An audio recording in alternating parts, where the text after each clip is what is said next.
Well, hello there and a very good morning. Thanks for tuning in to News 9 Live. I'm Kabir Naqvi. Joining me here in the studio is my colleague and ardent newspaper reader, Varghese P. Abraham, and we're also going to be joined by my colleague Nancy Bora for a keen and an expert look at all the international news as well. But what we're essentially up to here every day in the morning on today's page one is to take a look at the overnight developments, that's number one. To take a look at the top headlines, what are some Hindi newspapers, English newspapers, newspapers from down south, and regional tabloid headlines also, what are they telling us? But that's not all, ladies and gentlemen, because what the social media is abuzz with is also going to be our key focus. If there's a viral video, then we'll sure to be putting it up there on the big wall, and if there's a meme that one has to talk about, well then Varghese and Nancy do help me out with that as well. But at the same time, there is a list that we have jotted down for your perusal. It's essentially your news pulse of the day.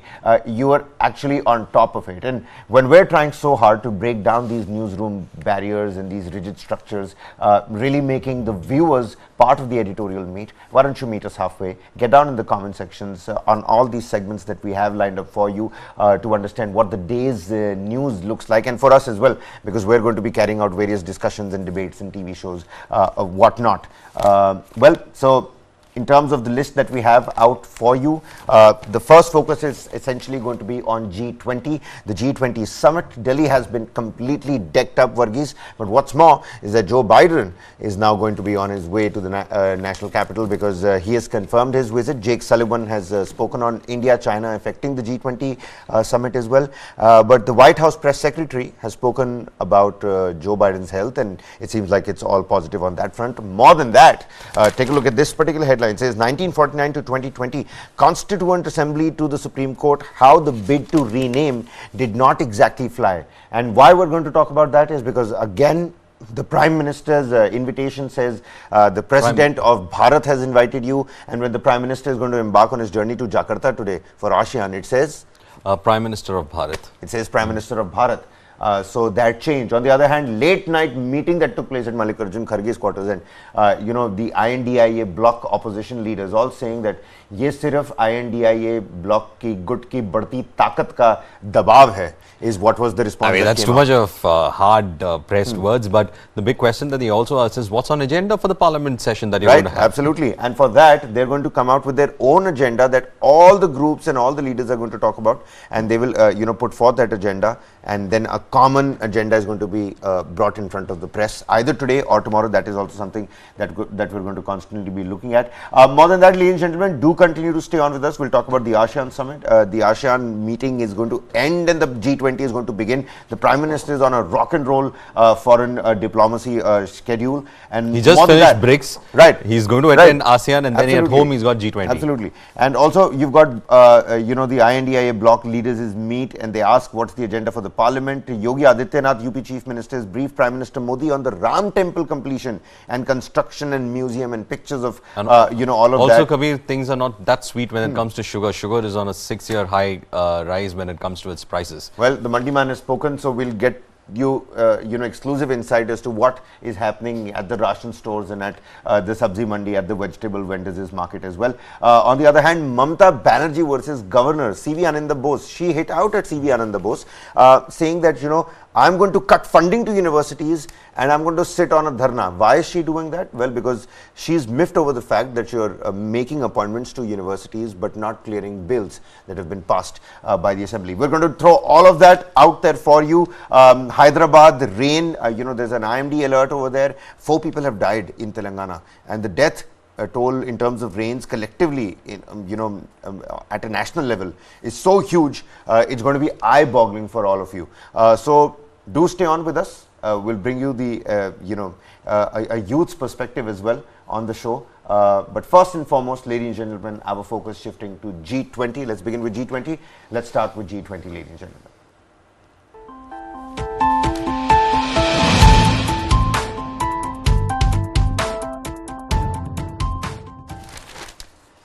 Over here it says Delhi gets 400 new e-buses, fleet strength goes up to 800.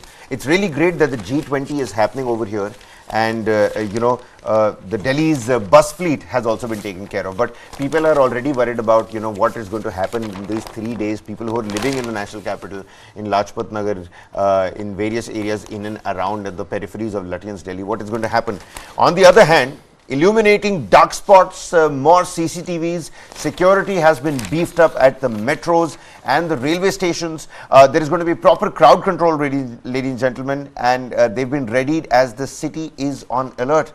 Animal NGO protests, ways dogs have been rounded up. The MCD has rejected those charges. A lot of people are saying that a lot of dogs also have been yesterday there was process. Yesterday there was a surprise G-20 drill by the Delhi police that resulted in huge traffic jams, especially but the city has certainly come to life, hasn't it, Varghese? I don't know if it's come Delhi. to We've got those visuals. Let's throw them up there because the city has completely been decked up. It's been completely transformed. So it's been beautiful. beautified. Yeah. Yes, these are the visuals I was talking about in the night on that. And that's the theme of G20: One Earth, One Family, One Future. Vasudhaiva Kutumbakam, which is what the Prime Minister was also talking about when he gave that exclusive interview to the Press Trust of India. Well, but G20 is supposed to be one of the key highlights of his government's program for this particular term of his prime ministership, and he has been focusing on it for almost 2 years. He has been having several of those side meetings of G20 also planned out. But Kabir, let's come into the serious business now. We know that Biden, there was a scare, of course, with Jill Biden being tested COVID positive, whether Biden will be able to in fact attend or not. But then you have the Chinese president also skipping it. But at the end of the day, no matter what the politics is that's happening on that front, it looks like Delegates have been given. Xi Jinping is going to miss out on all of this, Varghese. All of the beautiful, whatever the politics up of the national capital, whatever Xi the Jinping is going to miss it out. Whatever the international politics would be, I think Delhi at the end of the day, the people of Delhi have benefited from this meeting being in Delhi because it just beautified the city really, really well. Delhi looks really good now. Delhi has, it's that great thing about showcasing your capital. It's been beautified in certain places. That was the Pragati Maidan Convention Center. If you if you missed that out, did you look at the interiors? How magnificent the entire hall looks like. Take a look at that.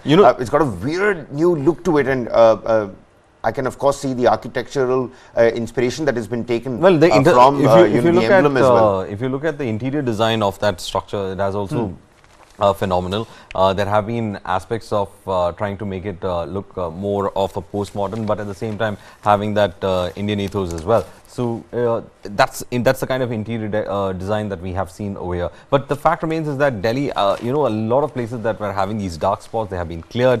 International summits like this happening in Delhi has resulted in Delhi actually being completely beautified. It's become, certain areas of the city have been completely transformed with fountains, with, small gardens, turnabouts. Everything has been transformed in and around Delhi, and it's a completely transformed city that we see for the G20 summit. As I told you before, the beautification is great. I hope after the meet they don't uglify it.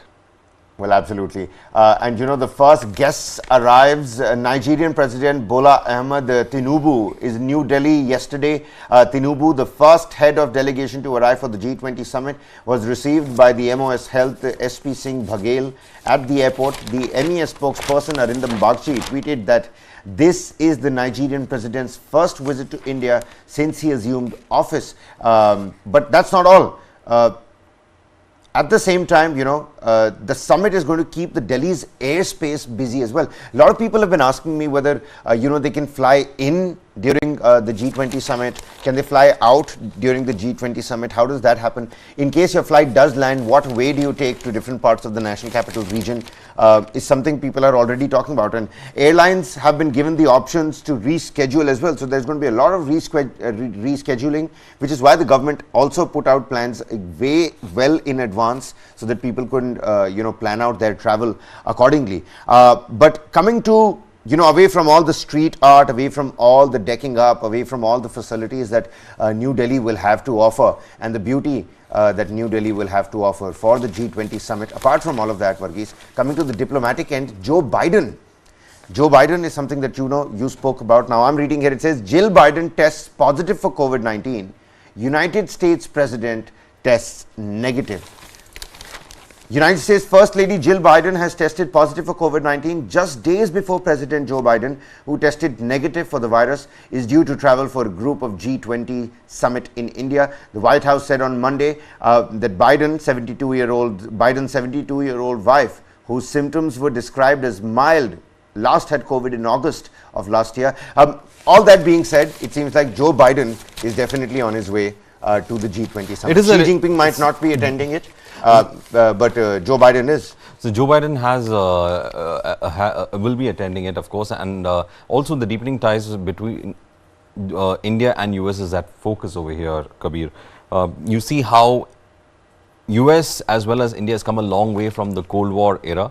They are sharing technology, they are sharing tech trade, they are ready to trust each other, especially when it comes to sensitive technology. They are ready to go ahead and ensure that they would be able to get some kind of an effort to ensure that it is co-development that is there. So all these aspects are being looked into. So I think one of the factors that we need to in fact look at it is that when it comes to the United States, they have gone a long way trying to become India's partner, and it's been a realization for the United States that India is the only democracy they can trust in the Asian region, especially in the South Asian region, because the rest of them have their own issues in that region. We are the only democracy they can trust. Of course, you have South Korea as well as Japan on the other side, but when it comes to Asia, this is the challenge that they are looking at, and the assertiveness of the Chinese, especially in the Asian region, is becoming a concern not only for the US, it is also a concern for India, several Southeast Asian nations as well. Well, it also says here that this is going to be a chance to build joint responses to global challenges, this coming in from France. What about Emmanuel Macron? Is he going to be in attendance? I mean, now that we know that Joe Biden is definitely going to be on his way. As of now, Jake Sullivan has also touched upon, the India-China angle and ties affecting the G20 summit as well. Well, they have raised that figure, because I think, before coming to the show, we were discussing about how China is the big issue in the G20 summit. China has been raising the issue about its maps. China has been assertive on the Taiwan front, and just ahead of the G20, you have that map controversy coming up.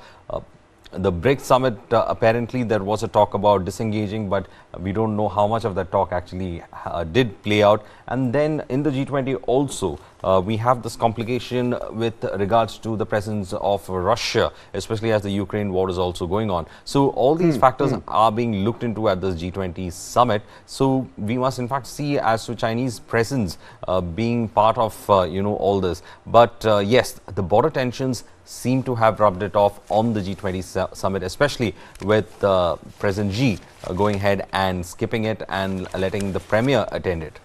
And at the same time, Varghese, take a look at this. Sculptures of Nataraja, dancing girl, to greet delegates at the venue. Nataraj sculpture installed outside the Bharat Mandapam, which is the convention center that we were just looking at.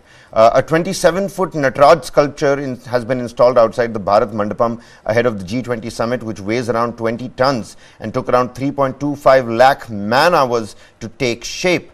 The government has clarified that officials from the Ministry of Culture say that the sculpture was created by the traditional sthapatis of the Swami Malai, who specialize in Hindu temple architecture using the lost wax casting process as per the measurements mentioned in the Sipa Shastra. The Silpa Shastra refers to the ancient Hindu texts that are considered as manuals for sculpture and Hindu iconography. Well, that is a very beautiful Nataraja statue that they have in fact put.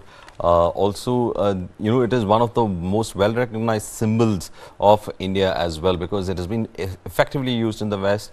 It's a symbol that a lot of people do recognize with, and of course, it's find its position in this G20 summit as well. Right, even as we're looking forward to those reactions from Jake Sullivan and Karine Jean-Pierre, Jake Sullivan, what he had to say. Why are we trying to decode? Let's just listen into what the man had to say. Jake Sullivan on your screens, ladies and gentlemen. On Thursday, the President will travel to New Delhi, India to attend the G20 Leaders Summit. On Friday, President Biden will participate in a bilateral meeting with Prime Minister Modi of the Republic of India. And on Saturday and Sunday, the President will participate in the official sessions of the G20 Summit. As the President heads to the G20, he's committed to working with emerging market partners to deliver big things together.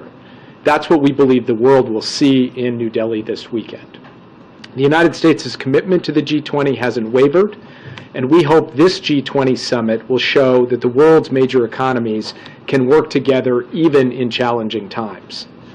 So as we head into New Delhi, our focus is going to be on delivering for developing countries, making progress on key priorities for the American people, from climate to technology, and showing our commitment to the G20 as a forum that can actually, as I said before, deliver.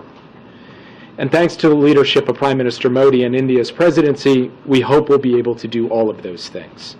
We're also looking forward to warmly welcoming the African Union as a permanent member of the G20, the newest permanent member. We believe that the African Union's voice will make the G20 stronger.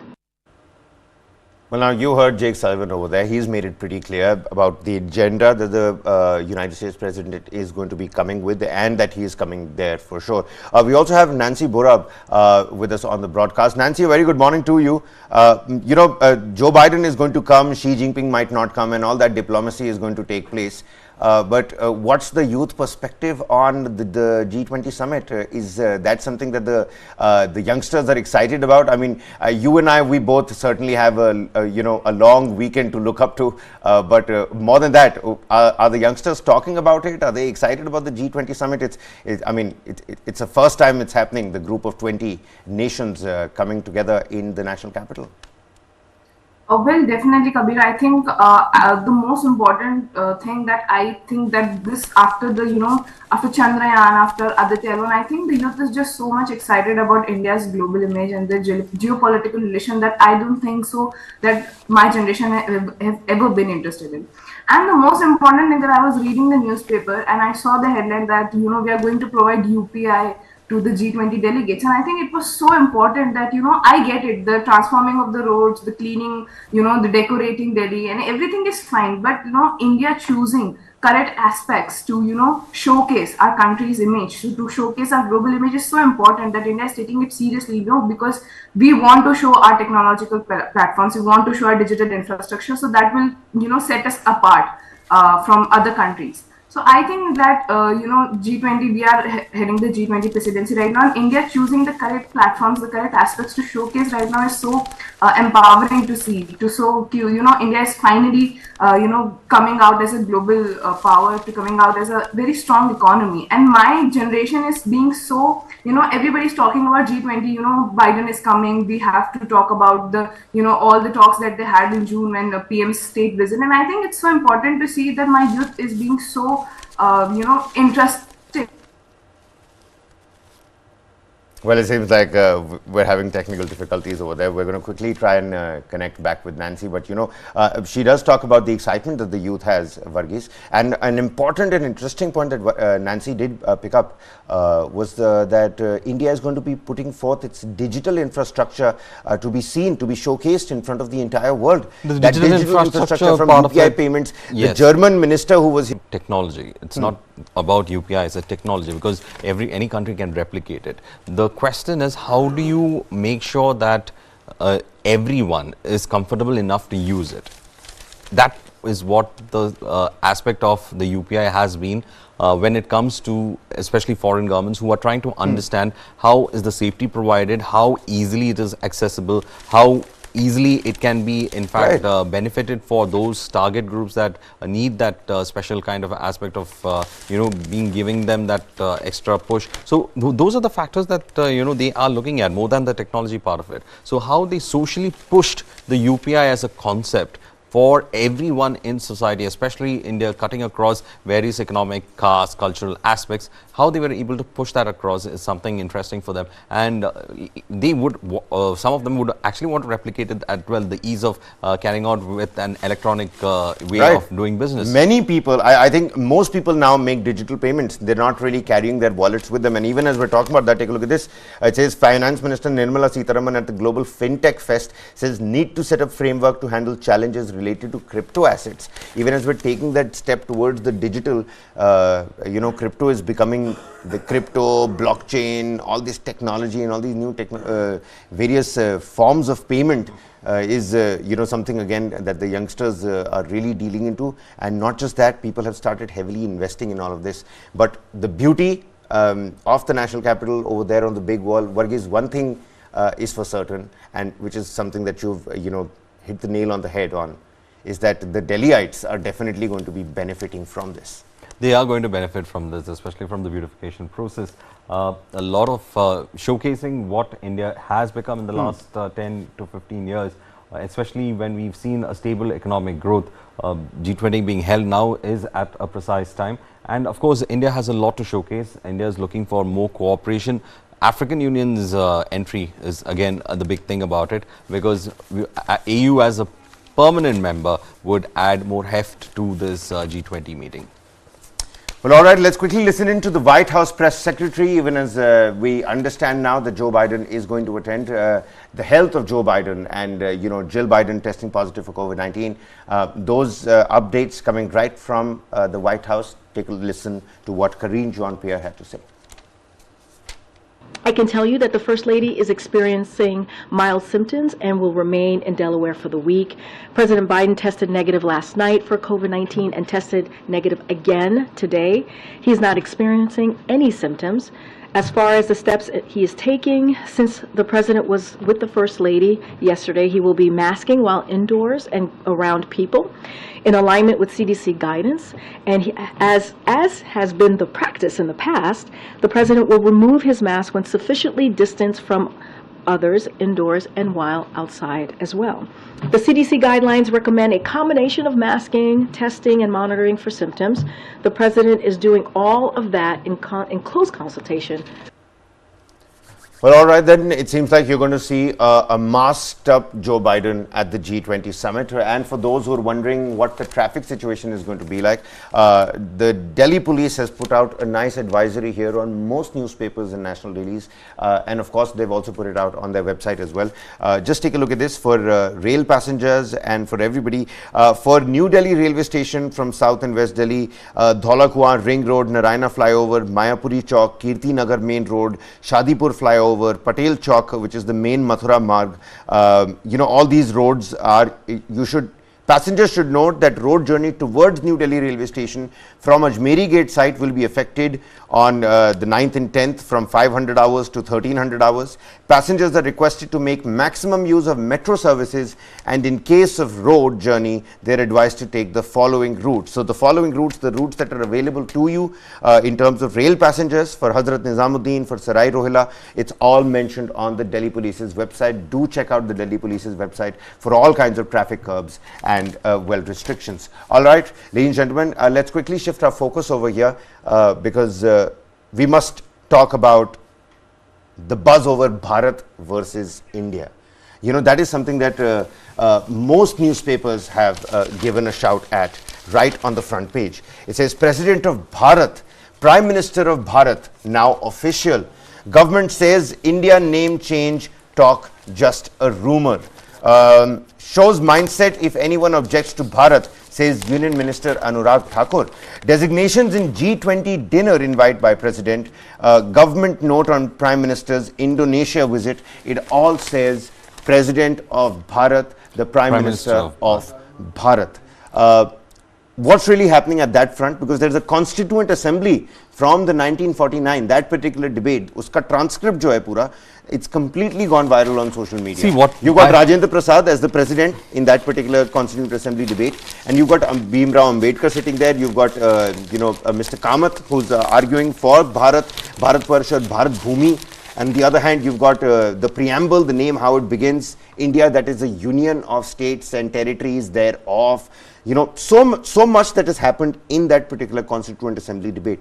But right now in 2023, how does one look at it ahead of 2024 elections? See, when I was reading, I think the Hindu only, when I was reading it, so I think it is going to be, Bharat and India is going to be used interchangeably. What it says is this: the government sources told the Hindu that the word Bharat will be used more and more in the coming months for official communication. BJP National Secretary Sambit Patra posted on X the cover of Prime Minister Narendra Modi's function notes for his 2-day visit to Indonesia to attend ASEAN India Summit, which is referred to him as Prime Minister of Bharat. So you have Prime Minister of Bharat attending ASEAN India. Yeah, Take you a look have at that right there. Okay, this is this is of course the President of India. This was on the occasion of Independence Day. Right. Okay. So this is President of India, and then President of This Bharat. this is what was before. This is what was before. Yeah. So now, and now we have the President of Bharat, right? yes, we have the President of Bharat, but then as I was saying, I think we shouldn't read much to it, because India, that is Bharat, is how the article in fact states. Let's in fact put on that particular aspect, that the President of Bharat, I think that should also be mentioned. See, the President of Bharat. So if I go from the readings of the newspaper, Kabir, what I understand is that the government will be using this interchangeably. A lot of places it will be using Bharat, but it's not going to rebrand an exercise kind of a thing which everybody fears. It's going to pass probably a resolution. That is also a speculation. It's only a resolution that will be passed saying that India will be in fact known as Bharat as well. But I don't think so there was a need for a resolution. So in certain aspects it will be called Bharat, in certain aspects will be called India. And what I understand from talking to some people also, this is what the government would be trying to do. Because if you look at it, see over there it's written the Prime Minister of Bharat is attending ASEAN India meet. All right. So India is still there in it. So it's going to be interchangeably used is what I understand. So in the coming months, we are going to see that kind of a situation. But yes, ahead of 2024, what happens after 2024, we don't know. But till 2024, you are going to see a more increased use of Bharat as such. But then take a look at that. That is the preamble that we have. It says, "We, the people of India, having solemnly resolved to constitute India into a sovereign, socialist, secular, democratic republic, and to secure to all its citizens." And right before this, the copy that we were playing out, right before this, take a look at that. Can we just pause it right here at part 1? The Union and its territories. The name and territory of the Union, India, that is Bharat, shall be a union of states. And this is exactly what was being debated in the 1949 Constituent Assembly. It says right here, take a look at this. It's been explained on the Indian Express. It says, India, that is Bharat, how Constituent Assembly decided.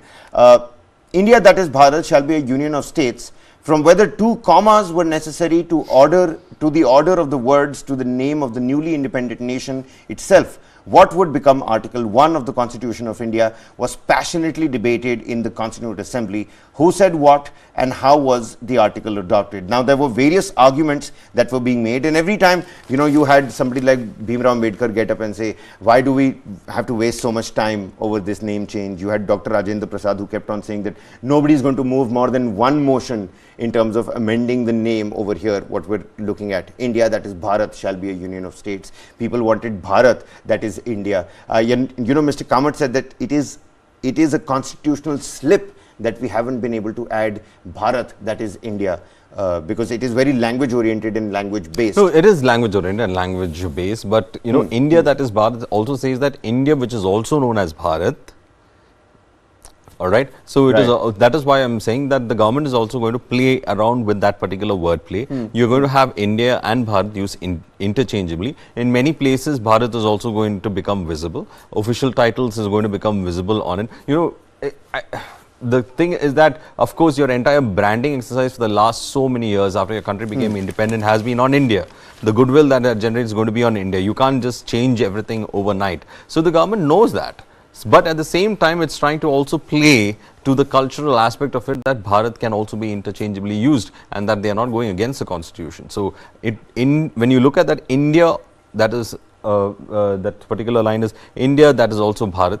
I mean, it is a wordplay that is there, but that wordplay cannot be given for open interpretation right now, because in all treaties that we have carried out, treaties that have been initiated by us and treaties that we have been party to, it says that the government of the Republic of India. It doesn't say you any got Aam Aadmi other. Party Minister Raghav Chadha, who had come up with his own full form of, Bharat, where H stood for something with harmony, harmonious. And, they said, to hum apne alliance ka naam badal dete. If we change the name of our alliance to Bharat, what are you going to do then? This is pure pressure, because India, the opposition bloc, is gathering a lot of strength. On the other hand, Sanjay Singh, another Aam Aadmi Party leader, member of parliament, goes on and says, "ठीक है, ISRO से India हटा दीजिए, GAIL से India हटा दीजिए." All these, public institutions. So that's what I'm saying. It's called you can't go, the government knows it can't go on a complete rebranding exercise. You can't change RBI, you can't change ISRO, you can't change a whole lead. What about their policies? That's exactly what Sanjay Singh said. He said that there's going to be a third note bandi, because all the notes say Reserve Bank of India. Now you're going to change all the notes again. So it's not. See, the government is wise enough. It doesn't. It doesn't mean that you have to jump on it completely. You can't see. But what they are doing is they're going to play with it on official communications. That's it. For example, the President of Bharat or the Prime Minister of Bharat, the position being held by the dignitary will be mentioned. And of course, look at how the Prime Minister of Bharat is going to attend the ASEAN India meeting. ASEAN, India is also mentioned over there, because that is the official name of the country as well. So the Bharat aspect of the cultural aspect of it is also being reflected. So I think this interplay is going to be more in the coming. Are we going to change the name of BRICS as well, because BRICS also has an I over there for India? Regardless, I just want to read out a couple of excerpts of what some of the arguments back in 1949 were like, and it's a proper script. this could be turned into a proper theatre performance as well. But before I do that, let's bring in Nancy again. Nancy, what's the youngsters' perspective on this? India or Bharat? What's the popular narrative, if I could put it that way? And people who are watching the stream can also get down in the comment section. We want to know, we want to understand what is a more popular and a more populist opinion right now out there. Is it Bharat? Is it India? Because from my internet reading, it seems like the community is absolutely divided. You can't really say who's got the majority. But Nancy, how are the youngsters viewing it? Well, I was discussing it with my friends also, and obviously we make fun of it. Why are they fighting over naming the country? We cannot rename the country just like that. But my point was, and the one argument that came up every time was that Madras, then it got Chennai. If you change the name of Bangalore, everything is changing. So why not India? And I was like, we are failing to understand the agenda behind it.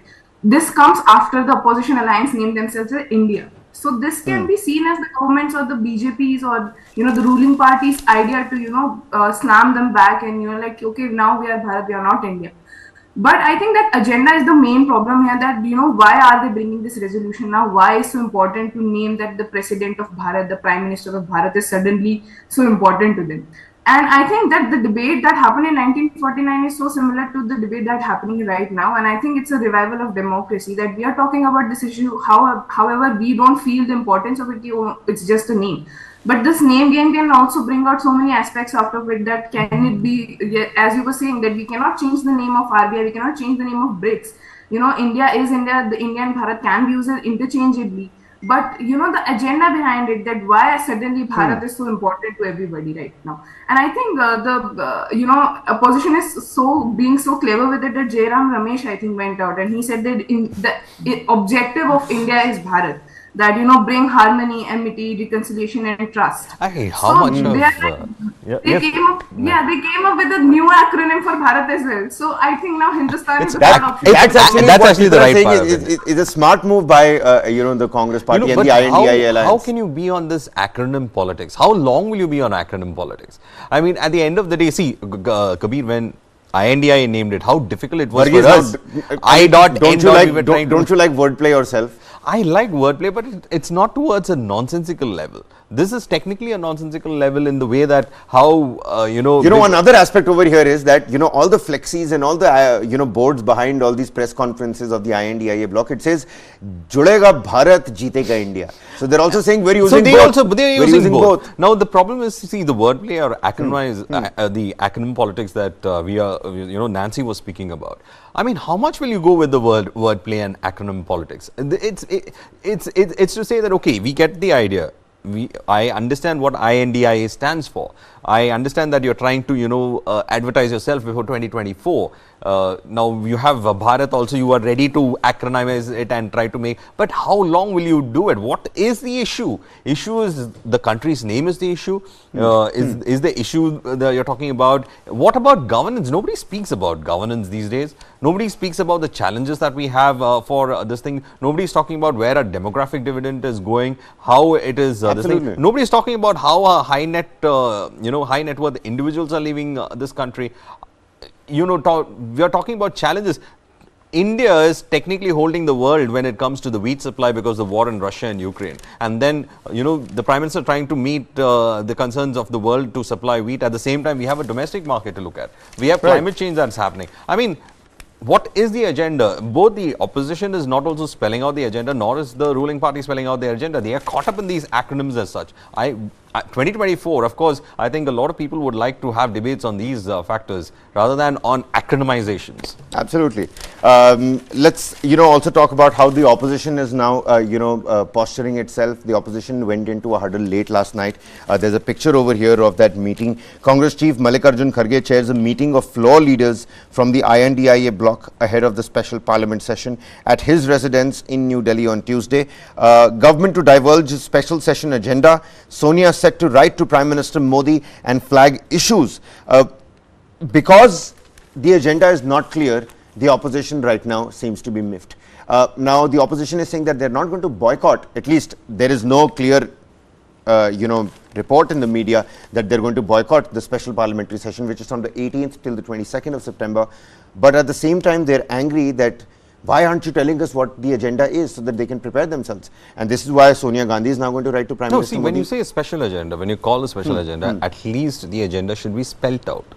Like previously it was the GST, previously it was some 50th anniversary. You commemorate various occasions, but you tell why the parliament is being convened in this special session.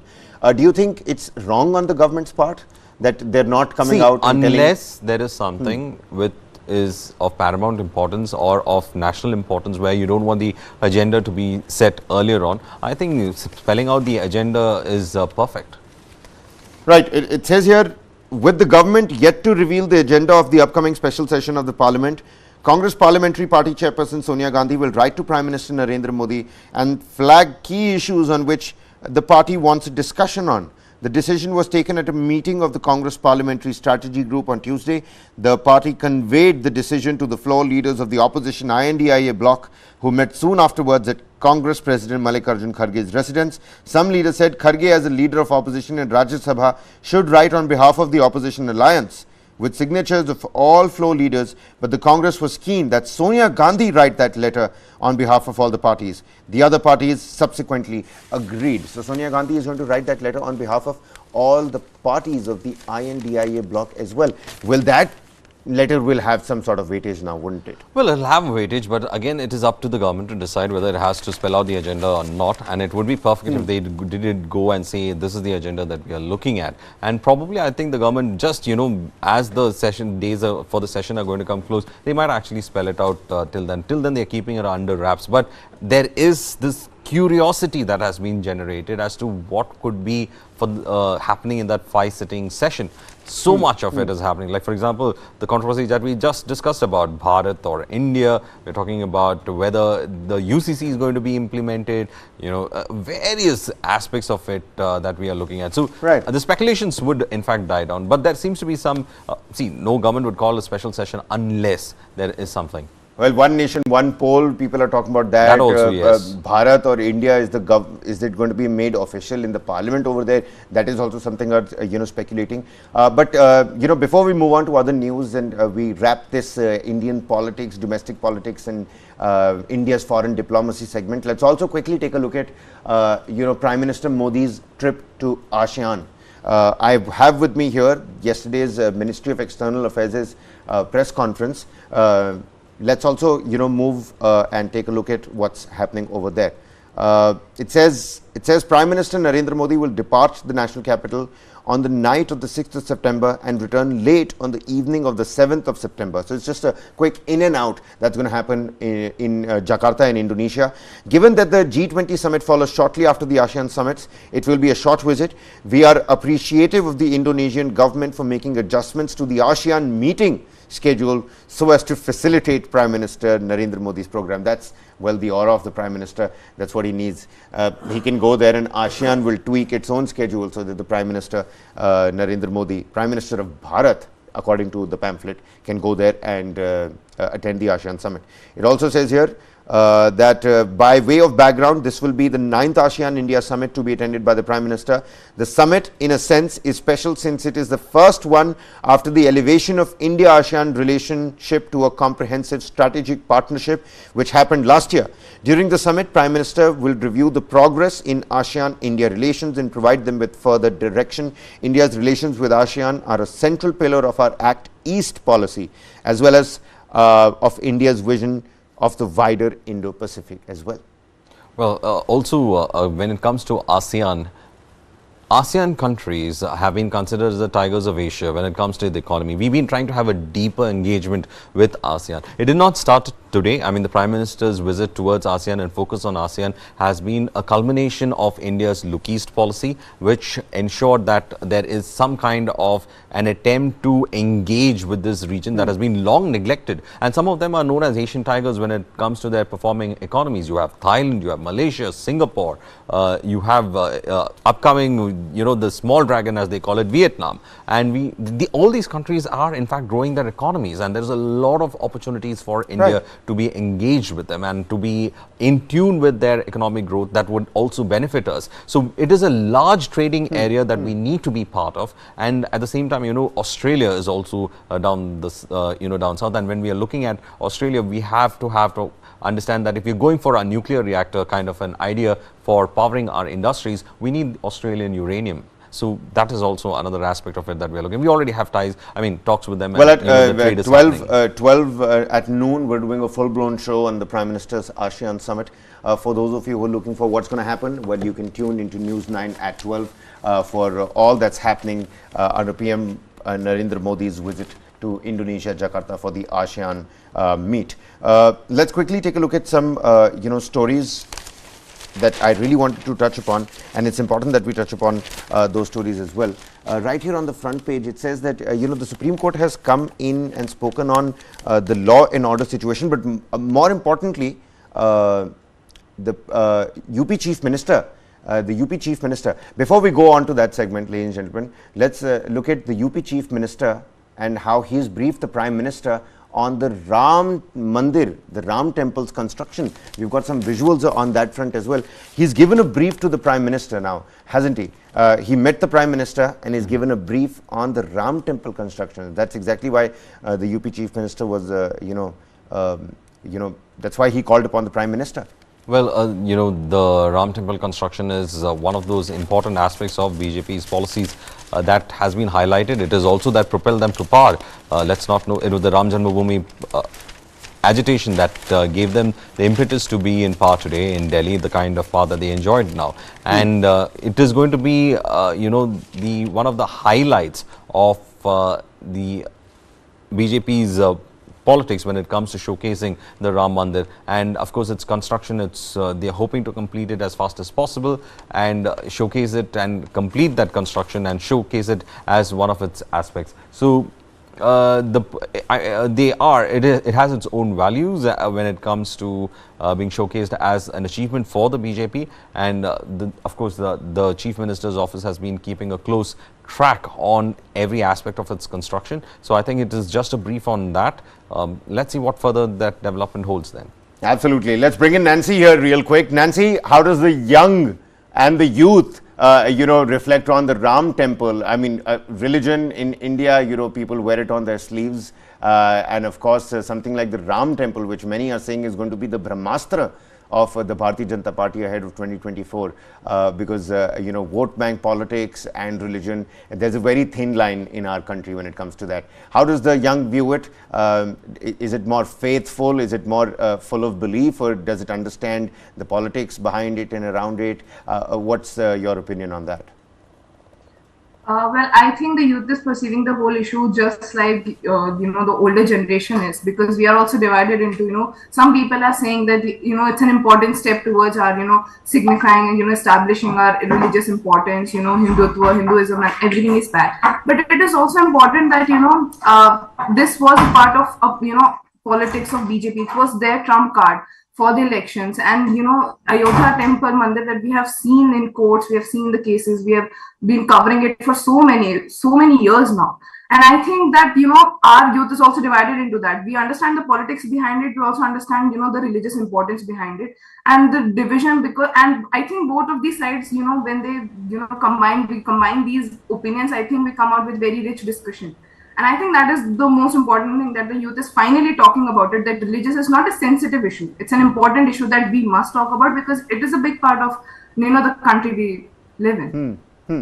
No, you're absolutely right. Well, that's the young's perspective on that over there, Varghese. And before we wrap up this segment, there's a couple of more stories that one has to look at. There's a proper Kerala church outreach that's happening by the Bharatiya Janata Party. Who better to talk about it than you? I'm reading over here, and it's a News 9 copy. You can, of course, check out various pages that News 9 has to offer. It's a full-blown media verse now, ladies and gentlemen.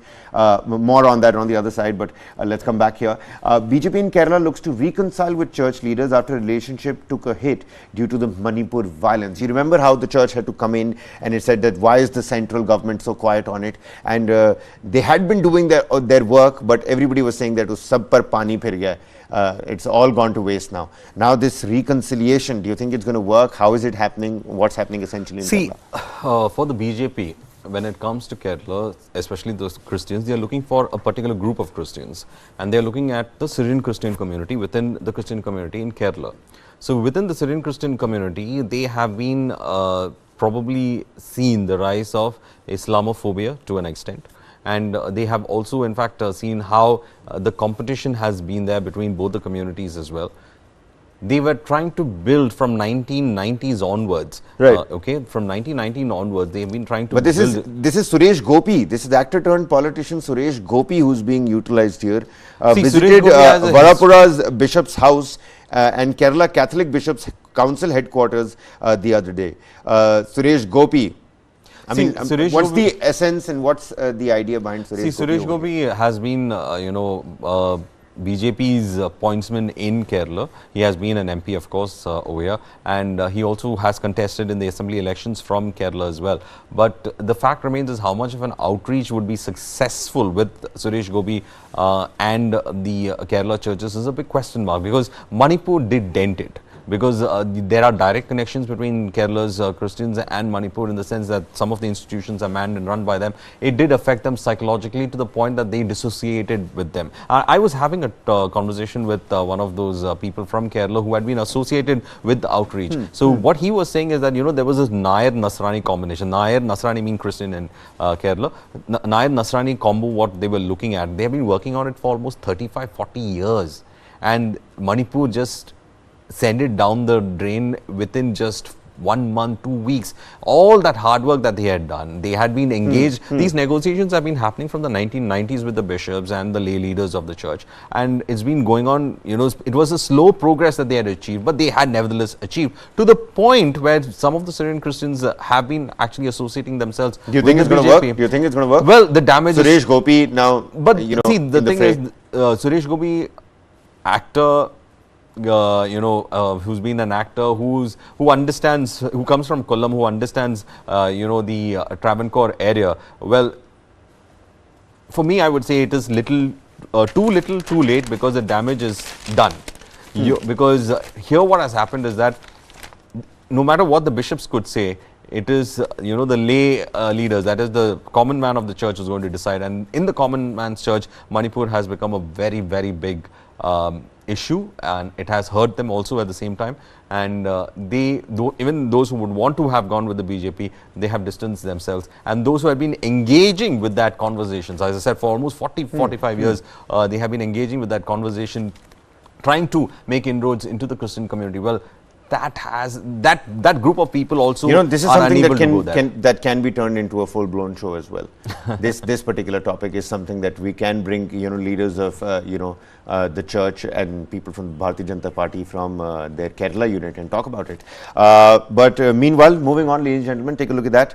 Preventive arrest not for tackling law and order this is what the Supreme Court says. I'm going to quickly read out what the SC bench actually says. It quotes, it has quoted them right here on the Times of India front page. It says, merely because the detainee was charged for multiple offences, it could not be said that he was in the habit of committing such offences. Further, habitually of committing offences cannot in isolation be taken as a basis of any detention order. Rather, it has to be tested on the metrics of public order. This is what the Supreme Court says. A pernicious trend in Telangana to invoke it at a drop of hat. Holding that governments cannot resort to preventive detention as a tool for enforcement of law and order, the Supreme Court has ruled that a habitual offender cannot be put under detention because of his habituality of committing offences, but only when he is seen as having the potential to cause public disorder. Now, of course, a welcomed observation by the Supreme Court bench, but how far will this go? See, this is in the context of Telangana. In Telangana, we have seen BJP leaders and Congress leaders trying to take out yatras, and they've been put under preventive custody. Their followers have been put under preventive custody. So, that is the background by which this has gone to the Supreme Court. But the Supreme Court saying that, preventive custody is something that the police often use to ensure that, the elements that they think are the ones who could potentially cause a problem are the ones they in fact take into preventive custody, and technically they are detained, in other words, and then let off after that particular period. But where the Supreme Court is right to go ahead and observe the fact that habitual offenders, because of his habit, you cannot just go and put him into preventive custody. That doesn't make sense when it comes to the law part of it. So, but preventive custody is something that a lot of state police have been using when it comes to the issue of law and order, because they think it's the easiest way to just, if you think these are the troublemakers, just take them and put them, detain them, and once the period is over, cooling period is over, just send them back. That's the easiest thing to do. Well, now that you said it, I'm going to look at yatras that have been carried out in Telangana in a different perspective with a different light. Let's also take a look at what's happening in West Bengal, ladies and gentlemen, because West Bengal Chief Minister Mamata Banerjee, she's threatened economic blockade against state universities whose vice chancellors take orders from Governor Ananda Bose. This is what the West Bengal Chief Minister has said. She said, I'm going to block your funds, I'm going to sit on a dharna because you're not passing my bills, but you're busy, giving orders to the vice chancellors of various universities. Another tussle.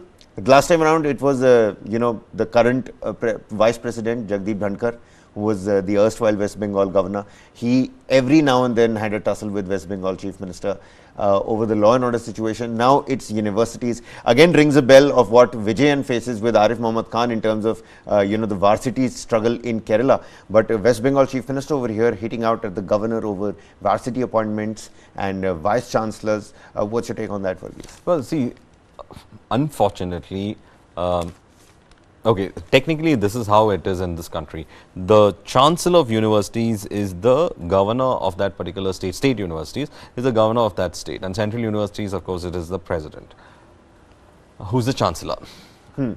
Now, the battle for state universities and the control over state universities have been going on in most, especially in these states of West Bengal, Kerala, and to an extent in Tamil Nadu. And they have been passing the laws. I'm not sure. I think West Bengal has already passed a law to remove the chancellorship of the governor when it comes to its state universities. So, I think in that context is why you have Mamata, in fact, going ahead and saying that, you are, in fact, listening to the wrong person in command. I'm the right person to listen to, and that is why she's in fact threatening to do that. But I'm just trying to confirm whether that particular aspect of that law has been passed, and if it's passed, I don't think so it's passed yet, and that is why we are talking about that bill. So technically speaking, the governor of West Bengal will still continue to be the chancellor.